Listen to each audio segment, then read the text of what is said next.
computer. All right, guys. Gigolo, gigolo. Jigga jig. Sicka, sicka, gigolo. Jigga jig. Why is there 4 pictures up and one of them is of just Jonathan? Jonathan Kaplan had to do that because... Well, you explain it, John. So I'm using a better camera. This is a test. I'm testing out whether all my new shit works.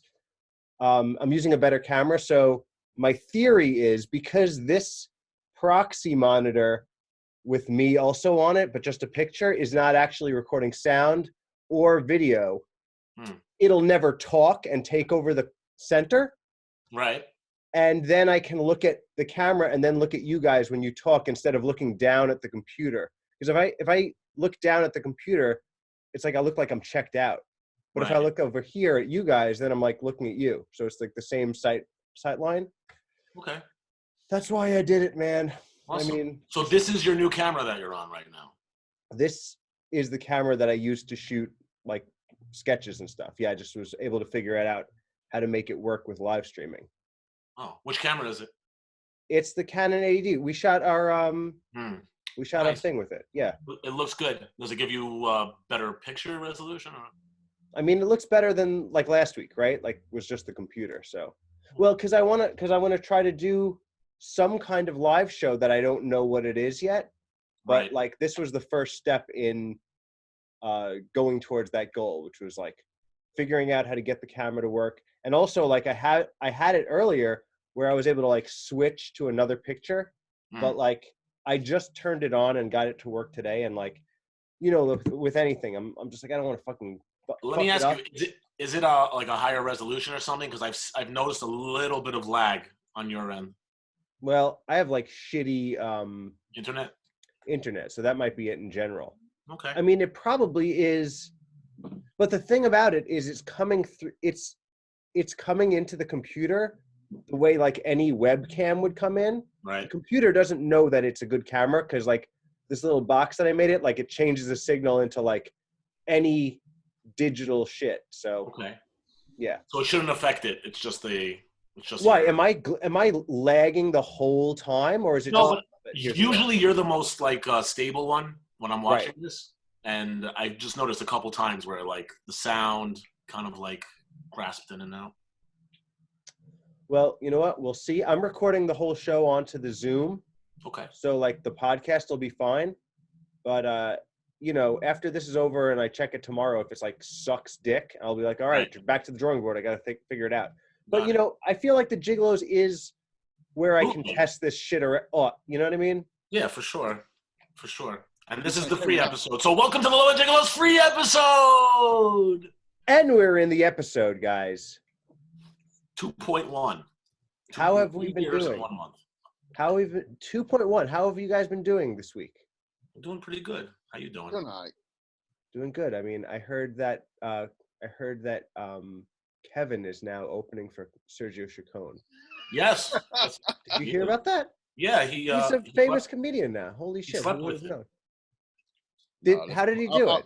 I'm hoping that happens. I'm glad you're speaking it into existence, Jonathan Kaplan. Nice. That's like he believes in The Secret. That's nice. Yeah. I don't know if it's not because of The Secret. I do believe he pushed it out. The Secret was that Kevin was adopted. Huh? What? Nothing. Go ahead. That's how I'm going to respond to all your bits now. What? As you should. Oh shit, man! I don't know. It's been a weird week. I barely knew it was Wednesday. Happened to me too. Yeah. It was Wednesday. That happened last week to me. Yeah, man. Yo, I thought today was like, I thought Monday was Sunday or vice versa, and then I was like, I don't even know why I'm upset about that.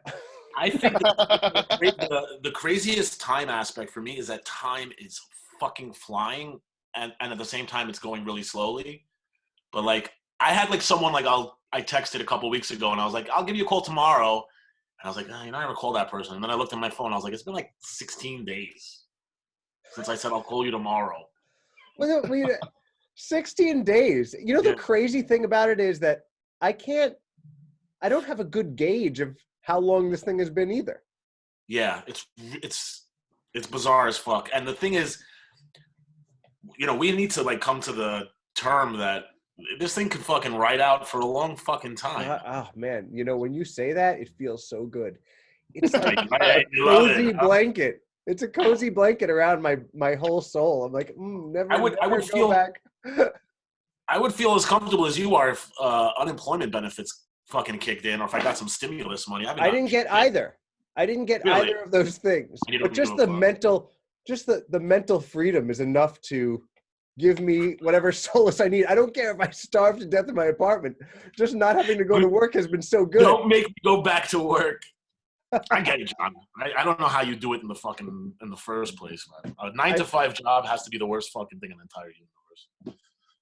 It's crazy, man. I can't even believe that it happened. I can't even believe, like, just the fact that, like, I truly am. I feel like my abuser died. You've been set free. I don't know. Like, I've never felt so good in my whole life. And the idea that, like, it would end, then the day quarantine ends and, like, none of my dreams materialize and I have to go back to my job, I am walking out into traffic and I die. I'd be like, it's actually, and that would be the kind of tragic, ironic movie that I really would want to be my biopic. Like, the truly never had his day unknown person. No, you don't want that. I know, but in my most goth cutting phase, I do. When I was a teenager, I had a 9-to-5, not a 9-to-5, whenever I woke up and skipped school and went to work, working for Nobody Beats the Wiz. So, I worked and I had like some semblance of a real profession, a real job, like people who this was their career. They woke up, they put a fucking tie on and they sold people TVs. And I just remembered how stupid and how much I hated it. And it was like the worst thing in the world. And then I got, I met some people from Wall Street. And that's when I started working on Wall Street when I was 16, 17 years old. And immediately I was making a ton more money than when I was making. And I wasn't having to be subservient. I mean, I had to like one or two people, but for the most part, I wasn't being bitched around by customers. I didn't have to fucking, I didn't have to be a bitch, and I said to myself, I said, I'm never going back. And when I got into like trouble with, working as a stockbroker and any time that I had a situation where I thought, oh shit, I might not be able to do this much longer, I would have nightmares that I was working back and Nobody Beats the Wiz. And they were like, hey, welcome back. Where have you been? We missed you. I'm like, fuck, you kidding me? I'm back in this fucking shithole. So I get Hell it. yeah. I get no, it. I mean, I don't know that I think it's the life's big delusion is that somehow you're not going to feel that feeling in some way from some entity. Like, it's like we're not free of the pressure of life or the fact that there are bigger fish out there that like want to kill you. That's right. That's everything. So it's like, even if you don't have a job that's like a retail shit job, you're going to feel that someone's breathing down your neck in some way, no matter what. It's fucking awful, man. That's not a way to, well, it's not always going to be like that. I mean, if you become a creator and you make your own creations and you be your own boss. No, I know, but then some other thing will fill the void of like your power dynamic where you don't feel, because it's like the end of any episodic series. Like, they beat the big bad guy from the season, and then there's like a half a scene of harmony, and then the cliffhanger incidental moment starts and you end on the cliffhanger. Like, that's every show. Do you think that's because people need that to live? Do they need to have an enemy? Do they need to have someone to focus their anger on? I think it's nature.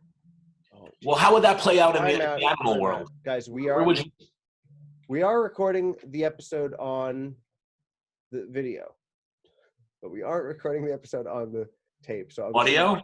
So you want to turn on the audio and welcome the people to the Low End Gigolos? Well, this is still recording, and we're still going to put it in this way. Like, so you're getting an extended video episode. But listen, I am Caps, and every 3 months I have to buy a whole suite of new gadgets so that I could feel like I'm doing something. Right. And this is what this is what this one yielded. So I'll be right back. You guys can talk about it. It'll take no time. I'll be right back. Cool. Way to fuck up, right? What happened? Way to fuck up, right? We had a fuck up. Yeah, he wasn't recording the audio on the I know, Zoom. I'm saying way to fuck up. Oh, yeah. Well, we're still recording, so I guess we should be doing stuff for people who are watching the video. People who are watching. Yeah. Yeah. Damn, I feel like I've told you everything since I live with you. Yeah. Well, I only saw you 4 minutes ago. All right, guys. Great job. You really All right. held the show together while I went and got an SD card. And you know what else? I really do think that that was entertaining content, Kevin.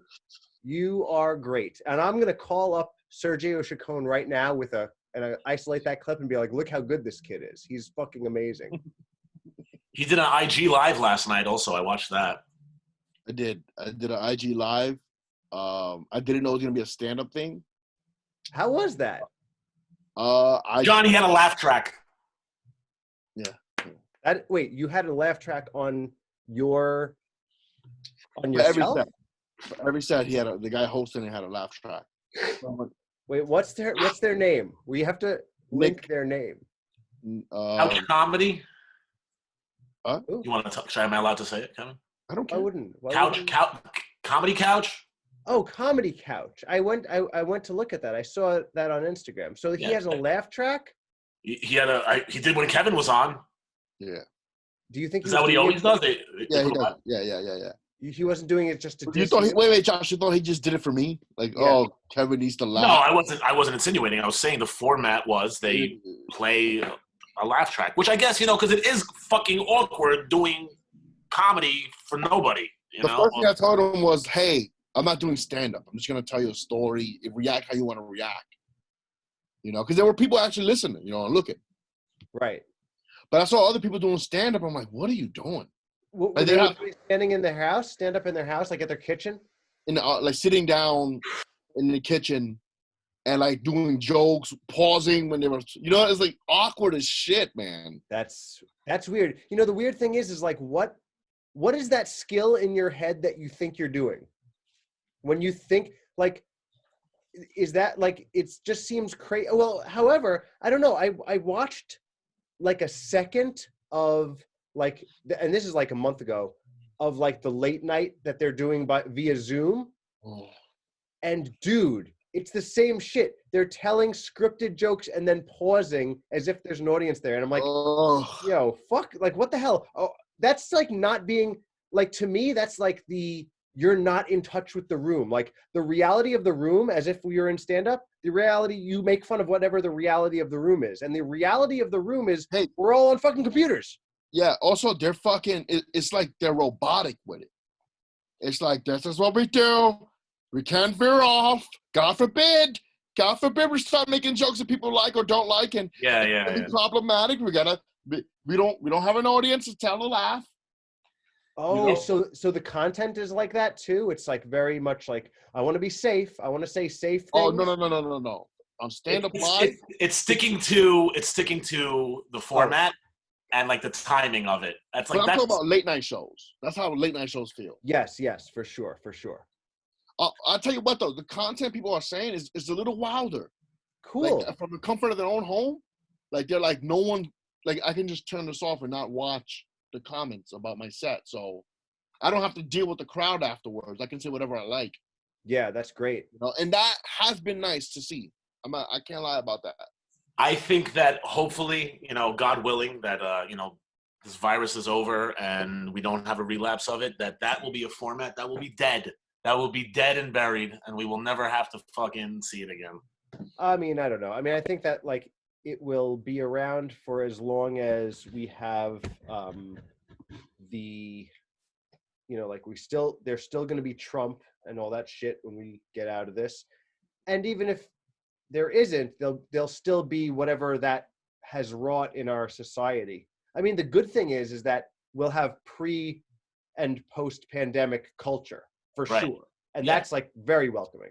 Any change, any turbulence in society makes for great art. That's always the case. For sure. We were talking like the next Biggie Smalls is being made right now. Yeah, he's a little kid now. The next Jay-Z. is being made right now. That kid who's like starving, who's fucking like his mom's unemployment hasn't reached yet. They really don't know what they're gonna do. It was all a dream. My mom died of COVID-19. God bless you. That really was. Sorry, man.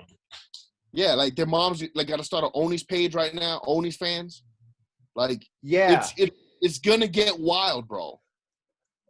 It's gonna get. I think it's gonna be really. My mother put her titties on the scene. Like it's gonna be crazy, bro. The thing is, it's gonna be especially for New York City, urban New York City, for Queens, Brooklyn, Manhattan, people who aren't super wealthy. It's not gonna be wonderful for us in New York City for the next few years.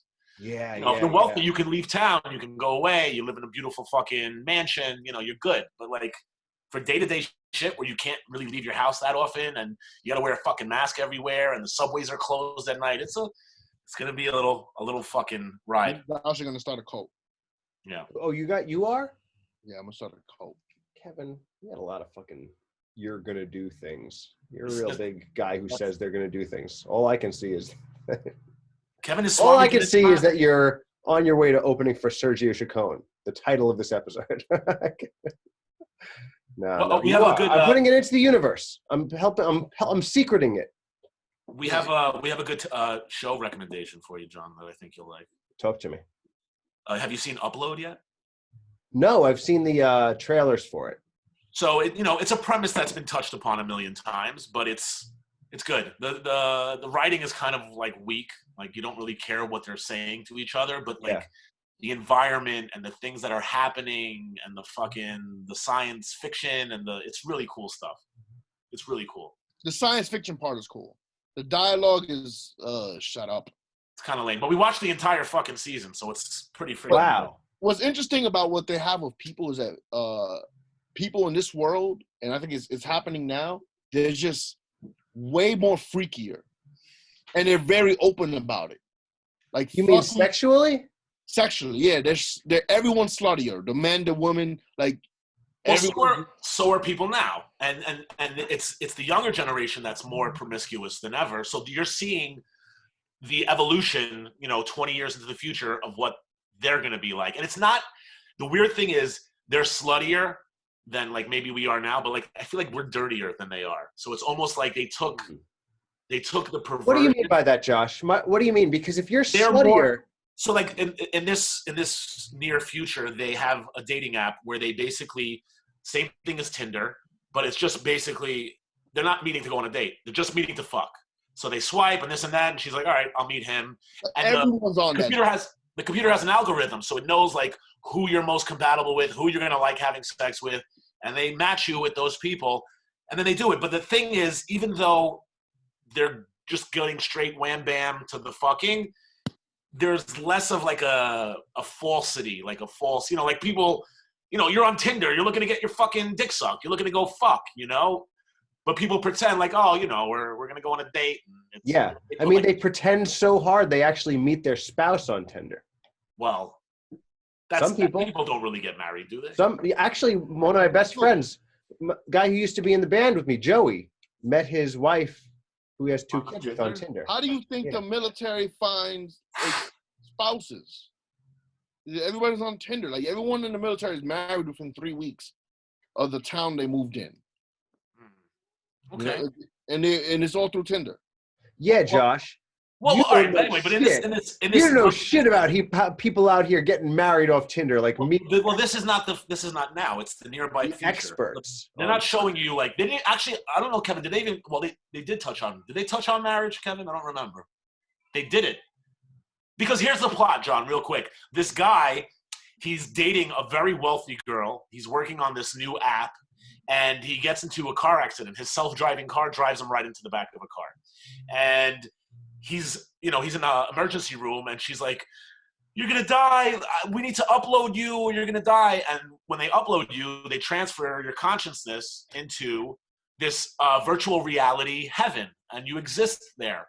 Oh, it really caught me and Kevin off guard, and I'm going to ruin it for you. No. Well, that idea is not like novel to science fiction. No, it's not new at all. I thought, like, listen, when you were like, it's a sluttier future and it's all about fucking, and the show was called Upload, I thought like it was really like Black Mirror but porn, like Black Mirror XXX. It's honestly, that's a very small aspect of the show is the hooking up part, but it gives you a good glimpse. That's why the show is captivating, because it's showing you 20 years in the future, and you can see, you know, especially, you know, you and I, John, we're 40 years old. Over time, you can see kind of like where the trend is heading, and it's an accurate point. You know, it's an accurate. It makes sense for what we've experienced because, like, for instance, like the 20s were known as an extremely promiscuous time because, like, the adults, a lot of them who went to World War I, like, were back and they just wanted to fucking let loose, and it was like the beginning of like the loosening of the tie of like also like the American identity or whatever. Right. And then like also the rebellion of like the 60s and 70s is like always cited as like, oh, this was a time. So like you're saying when you watch the show, you're like, oh, this really feels like it takes into account how like our society mutates through all these different like eras, you know? It feels like it has its finger on the pulse of it. It shows you the contradictiveness of it, where like you have like people who are being very vain, but at the same time they're still holding on to this like wholesomeness in the future. But like it shows you like a glimpse of like a family, and they're like cursing at each other, and it just seems like normal talk, and it doesn't seem like caricature. It doesn't seem like a cartoon. It seems like this is how people actually act with each other now. So flashback real quick. So he gets into this accident. He's on his deathbed. They're telling him like, oh, he's starting to flatline. He doesn't look that fucked up, but his girlfriend's like, and she's the rich one. He's dating the rich girl. She's like, you need to upload. You're going to die. And he's like, you know, he's not a rich guy. And he's like, oh, I'm not that rich. I don't have enough money because it costs, that's the thing. In the future, to get uploaded, it costs a lot of money. And there's the under story that's going on is that the poor people who want to be uploaded, they only get 2 gigs per month. So they're allowed to, they're in a prison cell. So they can do Can they download, is it cheaper for them to download themselves to like traditional media? Could you like download yourself to like a series of DVDs or something? The dude who's she's telling to upload, he was creating an app for a freeware version of the upload. So of course he dies. So she's like, you better upload yourself. And what really captivated Kevin and I to watch the show more is it was seeming really like cheesy and corny up to that point. But he's like, okay, I'll do it. And they sit him in a room, John, like over like a machine. And like, you're like, okay, what's going to happen? Oh, there's a big bucket of ice water in front of him, like a fucking trough in front of him of ice water. And he's like, what's that for? And the next thing you know, they press a button, it goes, zoop, and his entire head just gets like zapped into this machine. And his headless body falls into the ice bucket. They Futurama head, put him in a glass bubble like a head? Like from Futurama? No, it like basically like took his entire head, scanned it, and like disintegrated it and like uploaded it into the system. There's no head anymore. It's just programming at this point. That is completely wild. It's complete fucking nonsense. Well, Josh, let me pose something to you and Kevin. Yes. As like, you know, something.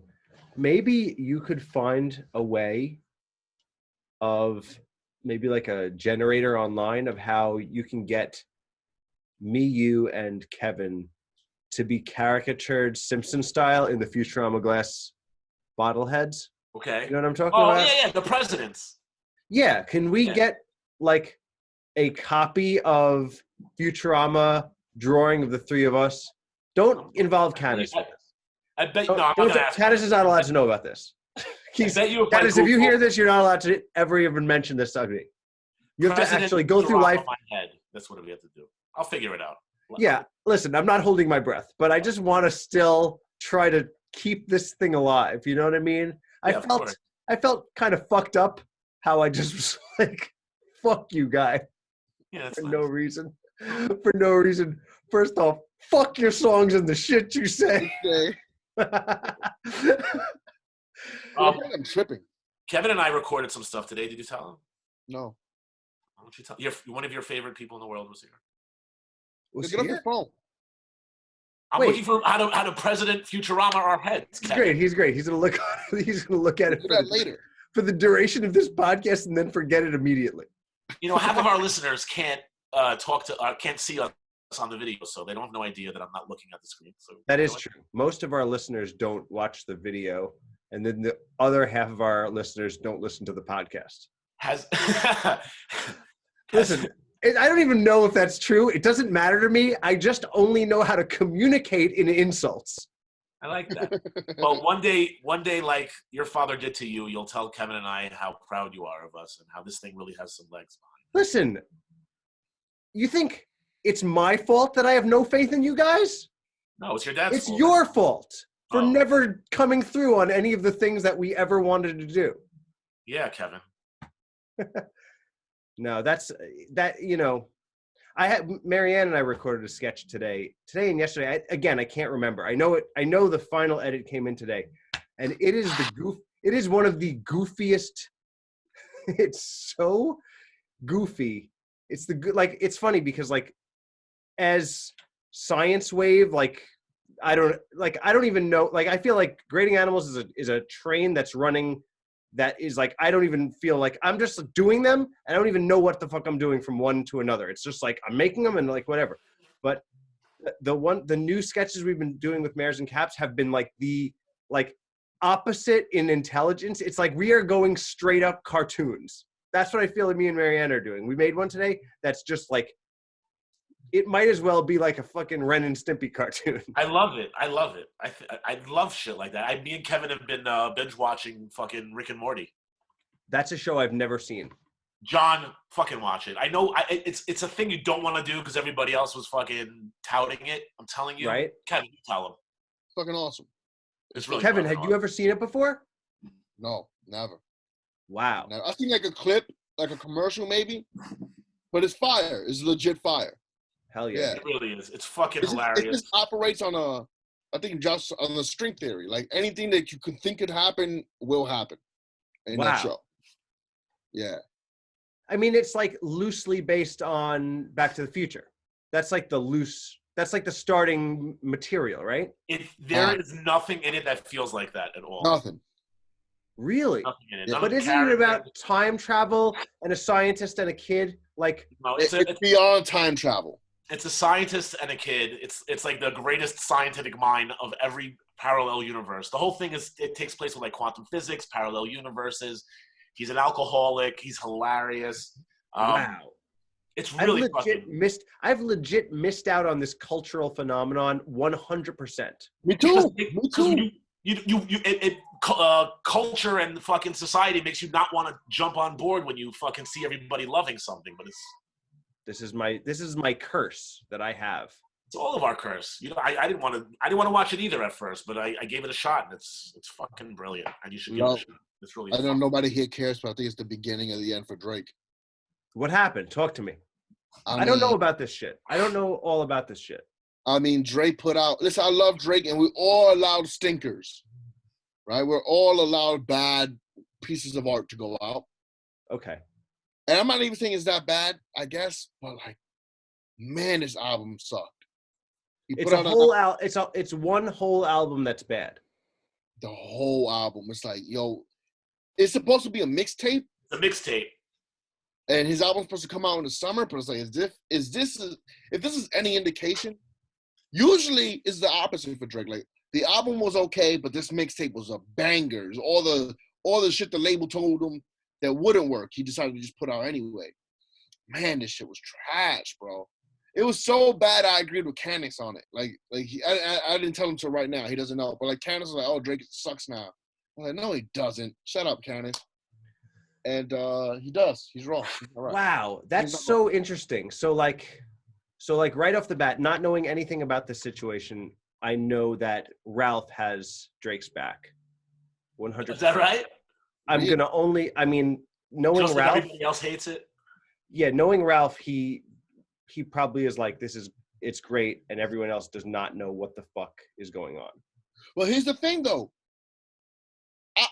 Usually, when there was one other Drake album, I was like, I'm not feeling it, but the whole world was like, this is fire. The girls are doing the memes.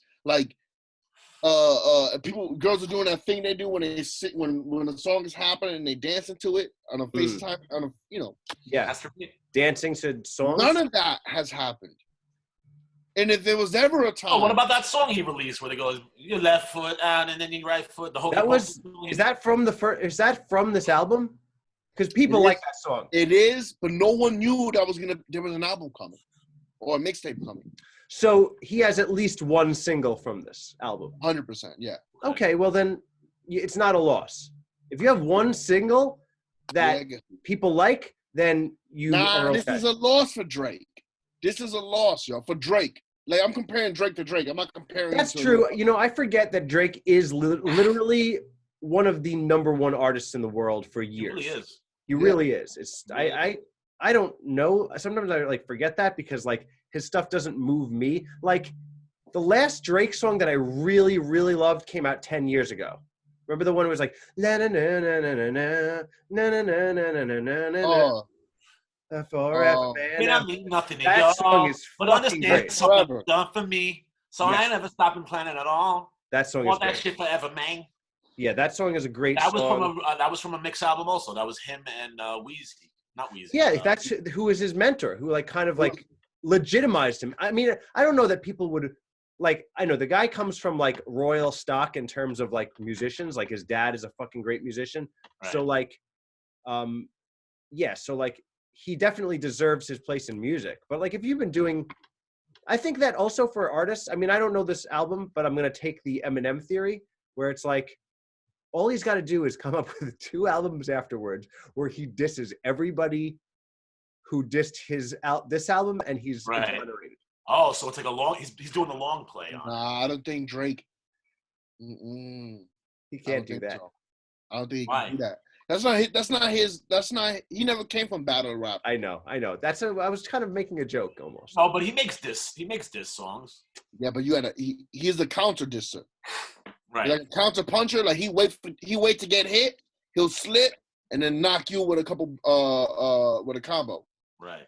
I mean, I think ultimately he just needs to make some more poppy songs that are in the zeitgeist of the moment, which he will, because he's made so many of them. It's that you're tuning yourself to be able to make something that everybody likes, which is really, I mean, as much as I don't like stuff like that, because I don't respond to it, especially for instance, in rock, arena rock songs, like Queen's "We Will Rock You," that's was the arena rock song, which means that this song was made to rock in arenas of people. That's fire to me, right? But for me, I'm it's not something that speaks to me in my individual life. You know what I mean? It's just my daily what would you call the rhythm of my life is not arena rock. You know what I mean? So but if you make that type of work, then you're actually you're able to do something very interesting, which is make your stuff simple enough that everybody gets it and everybody really rocks to it. You're the bell curve middle people who maybe were snobby, but I'm just that's hand it to them. There's a huge complexity to be able to make something that can reach every single person. You yourself have to be a simple presentation, almost how personas in stand-up where it's you look at Rodney Dangerfield, you get who he is just by looking at him. You see his clown. Essentially that's what it is. His costume that makes up who he is easily recognizable and gets a laugh. So in the same way, arena rock has to be I get it. It's simple and it rocks, Right. It doesn't ask too much of the viewer, the listener. At the same time, it has a lot of replay value. Of course. I mean, the "We Will Rock You," it has to be one of the fucking most played songs just the boom boom ch, boom boom. That's every fucking baseball game. They don't even play the whole song. They just play the boom boom clap. Yeah. Imagine how all those baseball stadiums felt when they found all those baseball stadiums the day they found out that Freddie Mercury was gay. Turn it off! Turn it all off! Holy shit! It's gone too far. It's out of our hands now. Somebody went home and cried about it. They're just like the commissioner of baseball is like, I guess baseball's gay too now. Ah. They all questioned themselves. So, John, so you've just been doing a lot of grading videos? Well, no, Marianne and I have been releasing a sketch a week. We have another one coming out tomorrow. And I've been doing grading animals. Let me ask you, for the mayor sketches, are you doing that leading up to the release of the show, or no? I mean, that's another thing. We have like an edit that's like, I mean, this edit that we have, I'm almost like, I like this edit. There's a couple things that need to be changed, but like, it's 95%, 90 to 95. Oh, so you're almost done. Well, so right now we've been talking with this guitarist who he's like, we shared, did you see the guitar song that the guy wrote for us on the Killing It page? Yeah. So there's this guitarist from Boston who like, I know, like I met through Grading Animals, and we're having him score the show. So like he's writing like original like little guitar riffs for each of the parts, and he has such a distinct sound that it like really fits, and it really gives the show character. So we've been like communicating with getting songs. I've been laying like dummy tracks in to try to see what they sound like and like putting it to the show. So yeah, that's going to be done soon. Like I'm excited. So so I mean, yeah, like I've been trying to do stuff, and like even figuring this thing out with the camera, like I'm trying to figure out a live show that I can do that's a supplemental thing besides Grading Animals. That's not like, hey, come watch my fucking stupid Zoom bullshit. That's not fun and not enjoyable for anybody, and it's like a self-indulgent waste of time. That's Have you done any more lives? No, I mean, I might do Sean's again, just because, I mean, I'll do Sean's because like it's fun, you know, I know him, but I'm not like seeking it out because like, I'm not seeking it out either. Yeah, I think the better thing to do is to seek out the kind of thing that you want to make that like speaks from your soul. Right. You know, and like that doesn't have to look like anything out in the world. It could be something totally yours. I've been actually watching, so I haven't been watching much movies, but I have the Criterion collection because I'm a fucking nerd. But it's like all like good movies from like all the years past, and like there's a lot of shit that like I never watched, and it's just interesting because like when you watch a movie from like a filmmaker who you don't know, like all of their moves, like all the ways they frame it, the kind of lighting they do, all this kind of shit is like you're getting like somebody's new flavor that like you never knew about before. And some people have like I'm watching this one movie and it's like you can't even tell that the people are acting. It's almost like it feels like a documentary, but it's not like a reality show. It's just like everything seems so natural. And like for me, where I make things that are so scripted as fuck, like I'm like, oh wow, that's a technique that I'm not used to even thinking about, you know? I'm always thinking about making it look natural. Yeah. Because we don't plan and write scripts before we record anything. There's that. No, that's not what it is, yo. It's fucking like when I was a kid, I always wanted it to look like real life. Like from playing video games, if it didn't look real, I was out. Right? Because I was into like if like a basketball player would start shooting threes in the game, and he don't shoot threes in real life, I'm infuriated. I don't want to play the game. It's stupid. He doesn't do that in real life. I don't want it to be a game. Talking about looking real, they had a virtual, I think it was Belmont Stakes. Did you see this, John, or hear about it? On Sunday, what they did is they took the top winningest horses in horse racing history, and they made virtual versions of themselves, I guess, based on their statistics, and they had them race against each other live on TV. Dude, if you look at it, they look real. I heard about this. They look they're photorealistic. Oh wait, no. I heard about they did this with racing too. With car racing? I think they did that would be easier. It's a solid car, and you play video games with car racing. They look almost real. This is something you've never seen before. It looked really crazy. But wait a second. So the horses were not real? No. But how did they know who would win? How were they basing the horses? Well, that was the question I had. Was like, was there gambling allowed on this? I don't think you were allowed to bet on it. Yeah, it's like, yeah, I mean, it's the computer that, lucky number 7 won. It's like a fucking computer. I mean, I don't know how it did, even though they programmed a video for one particular horse to win. They picked, I think it ended up being, they picked the one that was like the most winningest horse, which is this Secretariat, I think. Is that's oh, okay. Oh, it was like all the greatest horses through history? It's all the ones that won the Triple Crown, the ones that won the Belmont Stakes and all the other ones. I mean, listen, people are trying to get entertained while they're stuck in their fucking house, So what can you do? Yeah. Tyson is training to fight again. He just got offered $1 million to fight. He's gonna fight Corona.